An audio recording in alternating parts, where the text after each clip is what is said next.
ओम श्री वेदपुरुषाय नमः। नमस्कार। Class number 943 Shrimad Bhagavad Gita जी शंकराचार्य जी के भाष्य के अनुसार आरंभ किया जाता है। ओम श्री सीता रामचंद्राभ्याम नमः। नमो गुरुभ्यः। ओम अथ काल देवताः श्री विक्रमी संवत् 2083 श्रावण कृष्ण पक्षः नवमी शुक्रवारः कृत्तिका नक्षत्रम् उत्तरायणं वर्षर्तुः। ओम तत्सत्। श्री शंकराचार्याय गुरवे नमः। यावत् संजायते किंचित् सत्त्वं स्थावरजंगमम् क्षेत्र क्षेत्रज्ञ संयोगात् तद्विद्धि भरतर्षभ। अध्याय नंबर 13 और श्लोक नंबर 26। पुस्तक है श्रीमद् भगवद गीता जी शंकराचार्य जी के भाष्य के अनुसार आरंभ किया जाता है। अच्छा जी, तो आज ये जो श्लोक आया है देखने में लगता है तो सामान्य ही बात है जो पहले भगवान बता चुके हैं, लेकिन इसके भाष्य को जब देखते हैं तो शंकराचार्य जी ने इतनी गंभीर बात इसमें कही कि हमें बहुत सावधानी से उनके चरणों में प्रणाम करना है, सभी गुरुजनों को प्रणाम करना है। हे भगवान, हमारी बुद्धि को शुद्ध कीजिए, हम माता सरस्वती जी को ग्रहण करने के योग्य हों। अच्छा जी,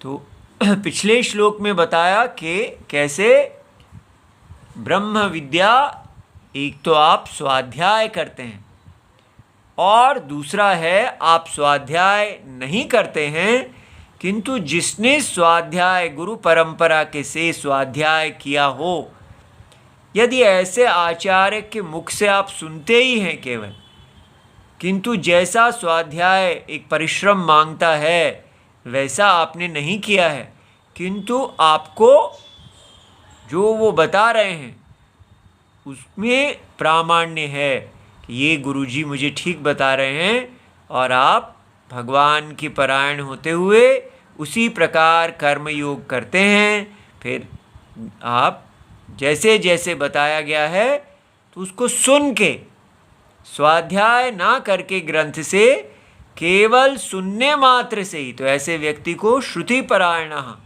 वो आचार्य की वाणी को सुनते हैं और सदा भगवान उनको अंतरात्मा रूप में ही आचार्य रूप में मिलते हैं।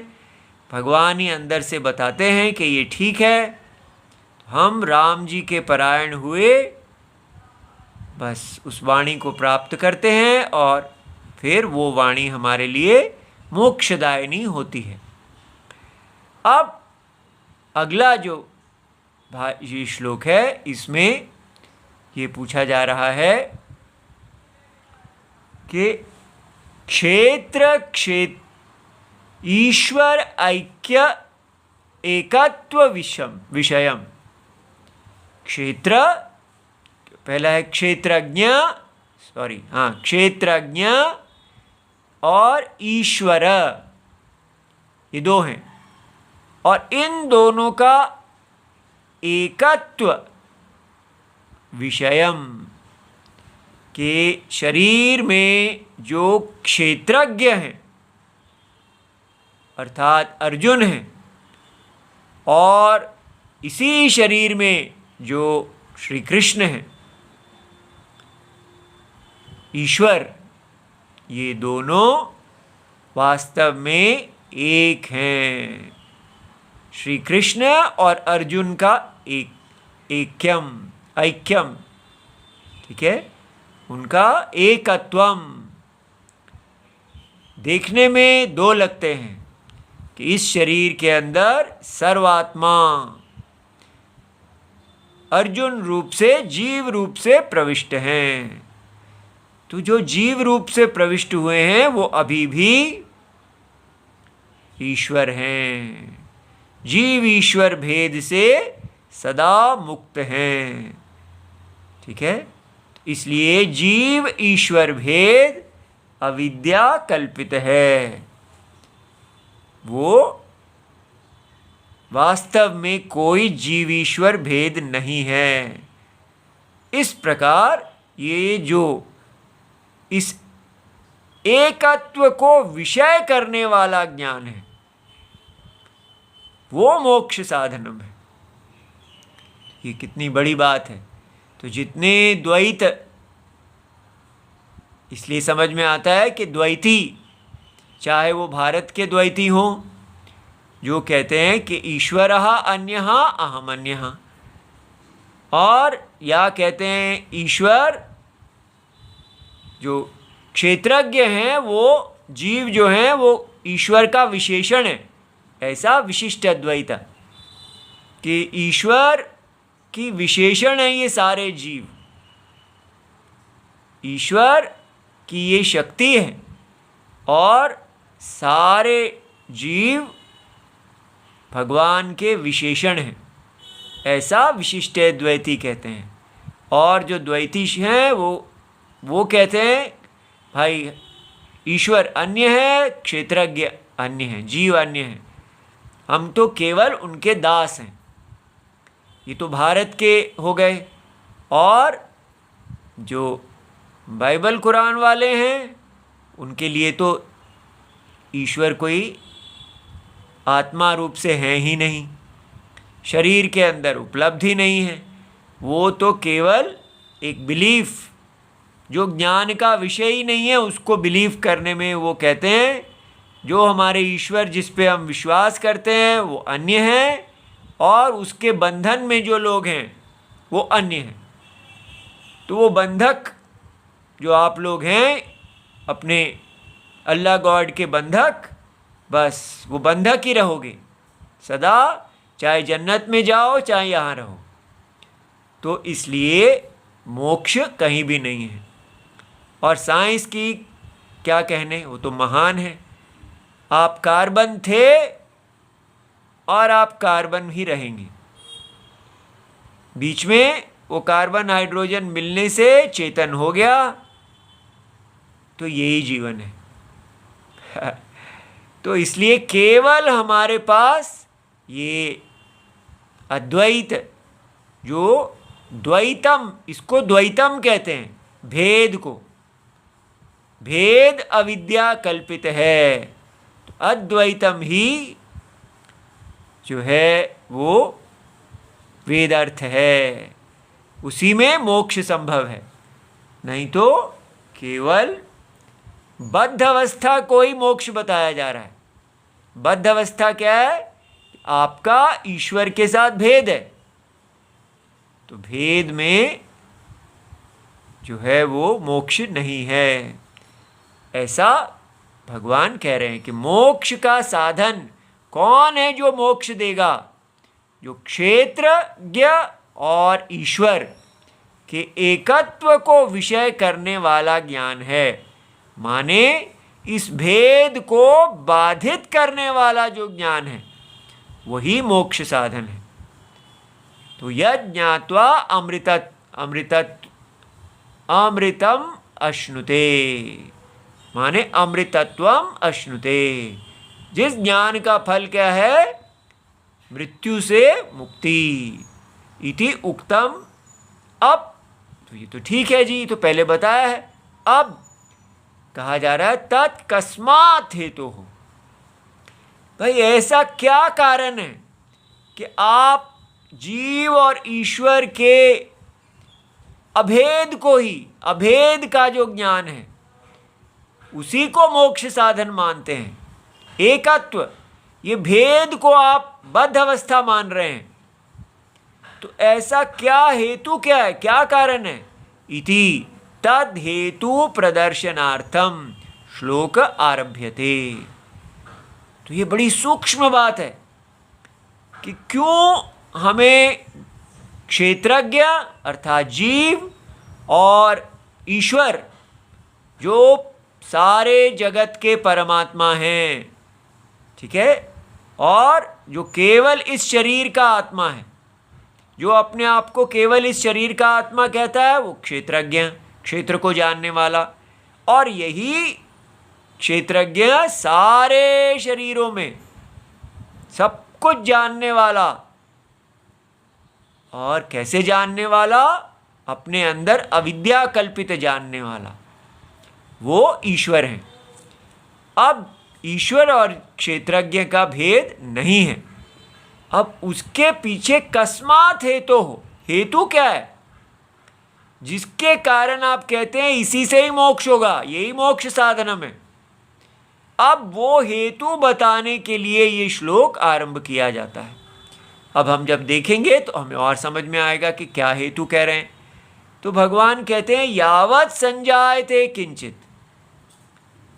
जितना भी कुछ भी जन्म लेता है, सत्वम, कोई भी वस्तु हो, कोई भी चीज हो इस संसार में जिसमें अस्तित्वम है, ठीक है, स्थावर जंगमम, चाहे वो चलने वाली हो या खड़ी हो। तो भगवान यहां केवल जीवों के बारे में ही नहीं कह रहे, सारा संसार में सब कुछ क्षेत्र और क्षेत्रज्ञ के संयोगात, उनके मिल जाने के कारण, जानो विद्धि भरतर्षभ, कि इनके मिल जाने के कारण ही इन सारी चीज़ों का जन्म है।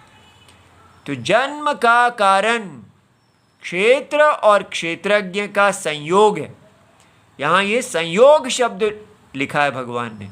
इसी के कारण सारा विचार शुरू हो जाएगा कि ये क्षेत्र और क्षेत्रज्ञ का संयोग, अधिकतर हम सोचते हैं ये योग वियोग, जुड़ जाना योग, अलग हो जाना वियोग। तो क्षेत्र और क्षेत्रज्ञ का जुड़ जाना ये किस प्रकार का है, इस पे सारी विचार होगा।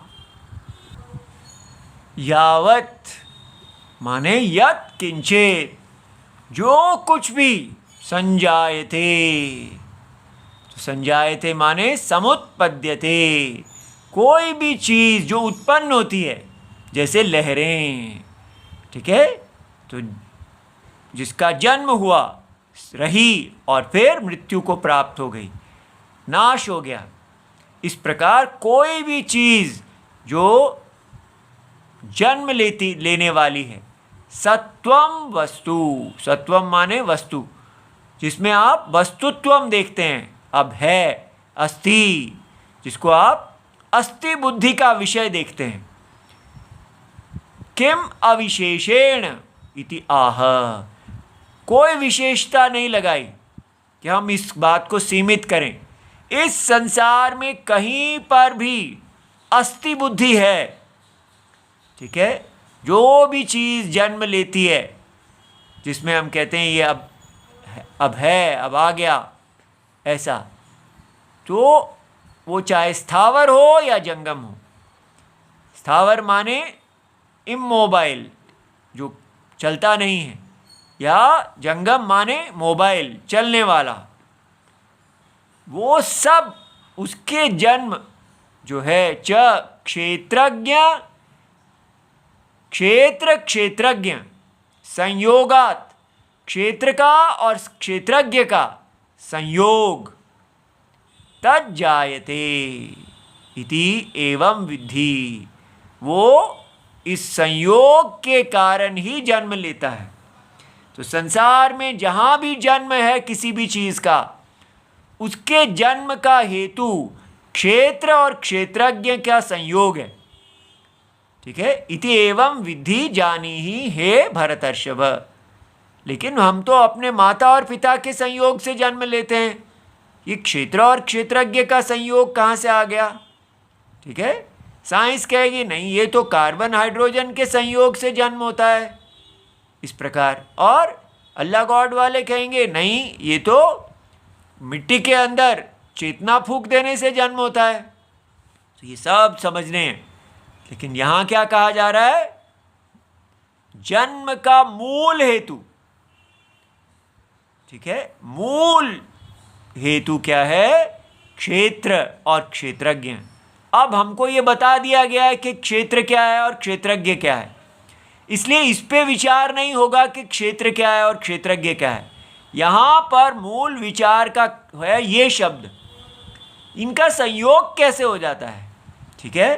तो क्षेत्रम क्या बताया गया है? इदम शरीरम कौन्तेय, ये चाहे हमारा शरीर हो या ब्रह्मा जी का शरीर हो, इस संसार में सारा शरीर, और शरीर का मतलब शरीर, इंद्रियां, मन, बुद्धि, सब में अहंकार, स्थूल सूक्ष्म कारण, सारा जागृत स्वप्न सुषुप्ति, आत्मा का जो भी शरीर है वो जिसका है वो क्षेत्रज्ञ, उस शरीर को जानने वाला आत्मा क्षेत्रज्ञ, जो अपने आप को जीव कहता है कि मैं ये शरीर हूँ, उस शरीर में अभिमान करता है, अपने आप को कर्ता और भोक्ता मानता है।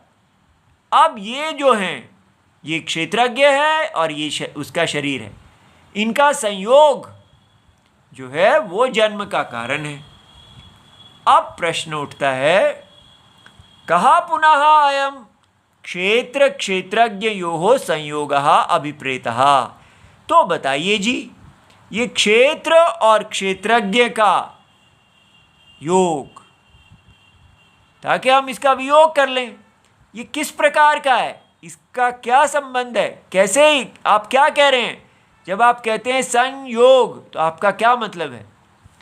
भाई संयोग का मतलब तो वो कहते हैं, देखिए हम संसार में संयोग का शब्द अर्थ ऐसा समझते हैं, ना तावत, क्योंकि अगर हम विचार करें तो क्या ये संयोग ऐसा है, रज्ज्वा एवं घटस्य, ठीक है, जैसे कि कोई घड़ा हो, ठीक है, ये घड़ा है, इसके ऊपर ऐसे ही एक रस्सी लगा दी गई है उसका, ठीक है, तो ऐसे अब ये घड़ा का आकार है और रज्जू का भी आकार है, तो एक आकार का दूसरे आकार के साथ संयोग हो गया, ठीक है।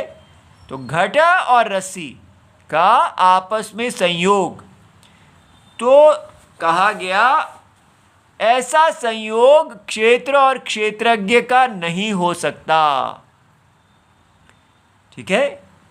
क्यों जैसे रस्सी और घड़े का आपस में संयोग होता है, तो ऐसा संयोग क्षेत्र और क्षेत्रज्ञ का क्यों नहीं हो सकता? तो कहा अवयव संश्लेष द्वारकः संबंध विशेषः। यहाँ पर अवयव हैं, अवयव क्या होते हैं? अंग, अंगी भाव। घट जो है उसके अंदर उसका मुख है, उसका पेट है, उसका गला है, इस प्रकार। इसी प्रकार रस्सी जो है उसके भी लंबाई है, मोटाई है, ठीक है, चौड़ाई है, उसके अंदर तो उसकी गोलाई है, ये सब है। और ये इस प्रकार, तो हम जब इस प्रकार अवयव हों तो रस्सी ऐसे घूम के आ जाती है और घड़े के गले को पकड़ लेती है, ये सब, इसको कहा ये अवयवों का संश्लेष है। एक के जो अंग हैं वो दूसरे के अंगों के साथ छू गए, ऐसा जो संबंध विशेष है इसको संयोग कहते हैं, ठीक है। तो लेकिन ये संयोग यहाँ तो हो सकता है, लेकिन क्षेत्र क्षेत्रज्ञ में नहीं हो सकता। क्यों नहीं हो सकता? क्षेत्रेण सह क्षेत्रज्ञस्य न संभवति, नहीं हो सकता। क्यों? ऐसा क्यों नहीं हो सकता? आकाशवत् निरअवयवत्वात्। देखिए कितना गहरा, क्योंकि संसार में आप ब्रह्म को, आत्मा को तो रहने दीजिए, पहले आकाश को देखिए। आकाश के अंदर घड़ा पड़ा हुआ है, तो क्या आकाश जो है वो घड़े का स्पर्श कर रहा है? क्या ये घड़ा है और ये आकाश है? हाँ ऐसा ही होगा। क्यों? घड़ा आकाश के अंदर है। आकाश कौन होता है? अवकाश प्रदात्री, जो उसको स्पेस, जो उसको अपने अंदर रखता है। इसलिए घड़ा कभी भी आकाश को छूता नहीं है। क्यों नहीं छूता है? अगर ये उसके अंदर है। अगर हम मेरे अलमारी है, कोई चीज़ है, उसके ऊपर घड़ा रखा हुआ है तो छूता है। लेकिन आकाश वहाँ छूता क्यों है? कि इसमें आकार है और इसमें भी आकार है। लेकिन आकाश में आकार है ही नहीं, लेकिन फिर भी अस्ति। आकार है, आकाश है, ठीक है। आकाश का शब्द गुण है, आकाश की सृष्टि है। लेकिन फिर भी आकाश, क्योंकि वायु, अग्नि, जल और पृथ्वी का कारणम है, तो वो कारणम होने से उसने कार्य को स्पर्श नहीं करता। आकाश की दृष्टि से घट है ही नहीं, जैसे जल की दृष्टि से लहरें है ही नहीं। जल से पूछा जाए आपके अंदर लहरें आती हैं, रहती हैं और चली जाती हैं, वो जल कहे कहाँ है भाई, मैंने तो कभी आज तक लहर देखी नहीं। इसी प्रकार आकाश भी यही कहेंगे कि हमने अपने अंदर किसी घड़े को देखा ही नहीं, ठीक है, क्योंकि हमने कभी किसी घड़े को छुआ ही नहीं। हमसे अन्य ना हम किसी वायु को जानते हैं, ना अग्नि को जानते हैं, ठीक है, क्योंकि ये सब माया कारणम है, याद रखना है, ठीक है। कोई आकाश में कोई विकार आता ही नहीं है, फिर भी केवल कल्पना से, माया से उसके अंदर ये कार्य उत्पन्न होते हैं। इसलिए कारण, माया कारण, कार्य कारण भाव में कारण का कार्य के साथ कभी संयोग नहीं होता, क्योंकि ये दो चीज़ें हैं ही नहीं। ये बात समझ में आई? कितनी बड़ी बात है। इसलिए जब ऐसे नो कांटेक्ट, यही देखने से एकदम व्यक्ति कितना गंभीर हो जाता है। तो ये कांटेक्ट कहाँ है? केवल आकार में ही, स्थूल संसार में ही आप कांटेक्ट देखते हैं। कांटेक्ट, डी कांटेक्ट, संयोग, वियोग। लेकिन जो ये स्थूल शरीर का सूक्ष्म शरीर के साथ कभी कांटेक्ट नहीं है। इंद्रियां कभी अपने विषयों को स्पर्श करती ही नहीं। लो, तो फिर जानती कैसे हैं? ये जो हमें साइंस ने पढ़ा दिया है कि आई बॉल के लाइट आती है, वो आके आई बॉल को स्पर्श करती है, वहाँ रेटिना जो है वो, ये सब स्थूल में हो रहा है स्पर्श। उसमें फिर न्यूरॉन्स जो होते हैं वो ब्रेन को मैसेज भेजते हैं, वो चित्र बनता है, ये सब होता है। ये सब स्थूल शरीर में हो रहा है। अभी तो इंद्रियां आई ही नहीं। हमारे जो वेद की इंद्रियां हैं वो सूक्ष्म हैं, वो साइंस जानती ही नहीं है। वो इंद्रियां इन गोलक के अंदर हैं, वो इनका इंद्रियों का उपलब्धि स्थान है। इंद्रियां सूक्ष्म हैं, और वो सूक्ष्म इंद्रियों का स्थूल शरीर से क्यों कांटेक्ट, क्यों संयोग नहीं होता? क्योंकि ये सूक्ष्म इंद्रियां कारणम है स्थूल शरीर की। समझ में आया? इसी प्रकार तो कहा, देखिए जी आकाश का जो, वो तो आकाश में अवयव ही नहीं है, ठीक है, कोई उसके अंदर आकार है ही नहीं। जहाँ आकार होता है वहीं पर ही सारे गुण आदि होंगे, लंबाई चौड़ाई मोटाई के। तो इसलिए ऐसा संयोग, रस्सी जैसे घट को छूती है, वैसा संयोग तो यहाँ हो ही नहीं सकता। तो फिर और कौन सा है? कहा एक और होता है जी, वो देख लेते हैं। वो क्या है? दूसरा संयोग है न अपि समवाय लक्षणः। तो एक और लक्षण वाला संयोग कहा जाता है, जिसको कहते हैं तंतु पटयोः। ठीक है, ये तंतु पटयोः क्या है?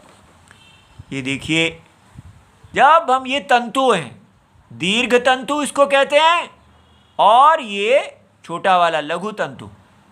तो जब ये लंबे वाले तंतुओं में छोटे वाले तंतु डाले जाते हैं और इनको पास पास कर दिया जाता है, तो एक कपड़ा निर्मित हो जाता है, तो कपड़े की सृष्टि हो गई। ठीक है, तो इस प्रकार तंतु जो हैं वो कारणम है और कपड़ा कार्य है। पहले कपड़ा नहीं था, अब आ गया है।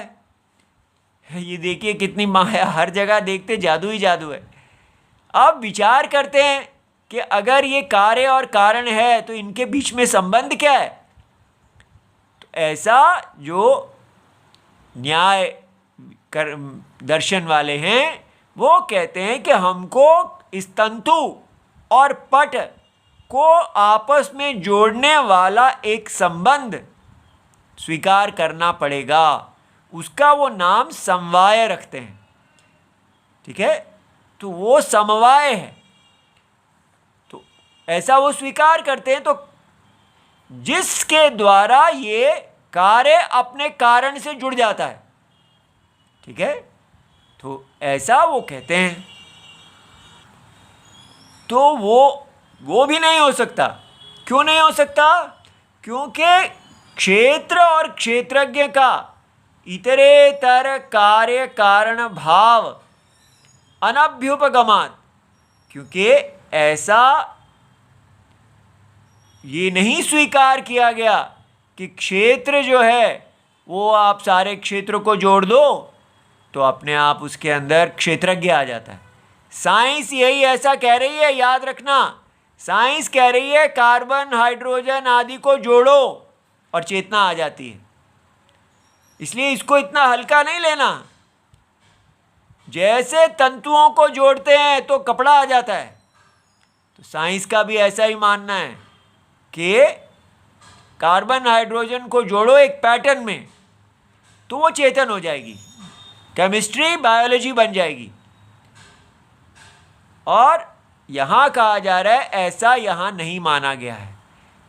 क्यों? क्योंकि क्षेत्र और क्षेत्रज्ञ दोनों अलग स्वभाव वाले हैं, तो इसलिए इनका कार्य कारण संबंध नहीं है। एक ऐसा नहीं है कि क्षेत्र क्षेत्रज्ञ का कारण है, या ऐसा भी नहीं है कि क्षेत्रज्ञ क्षेत्र का कारण है। दोनों में कार्य कारण भाव है ही नहीं, तो फिर समवाय कैसे होगा? अब शंकराचार्य जी कहते हैं, जब तो पूर्व पक्षी ने कहा जब ये दोनों ही संबंध संयोग हैं, तीसरा संयोग होता ही नहीं है, फिर क्षेत्र और क्षेत्रज्ञ में संयोग कैसे हुआ?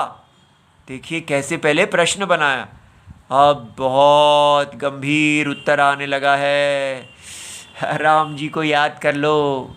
उच्यते, शंकराचार्य जी कहते हैं क्षेत्र क्षेत्रज्ञो हो। पहले समझिए कि ये दोनों हैं क्या।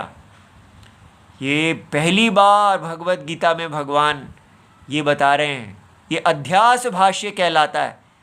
ब्रह्म विद्या जो ब्रह्म सूत्र हैं उसके आरंभ में शंकराचार्य जी ने एक भाष्य लिखा है, उसको अध्यास भाष्य कहते हैं। उसका ये विषय है और उसको पढ़ने में सबका सिर घूम जाता है। तो भगवान ने यहाँ पर आपको स्वाद देने के लिए वो अध्यास भाष्य दिया है।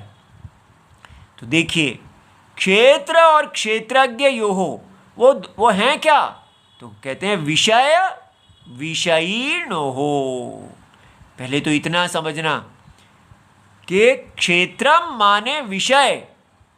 पहले भगवान ने समझाया था क्षेत्रज्ञ मतलब शरीर, और क्षेत्रज्ञ का अर्थ बताया था शरीर को जानने वाला।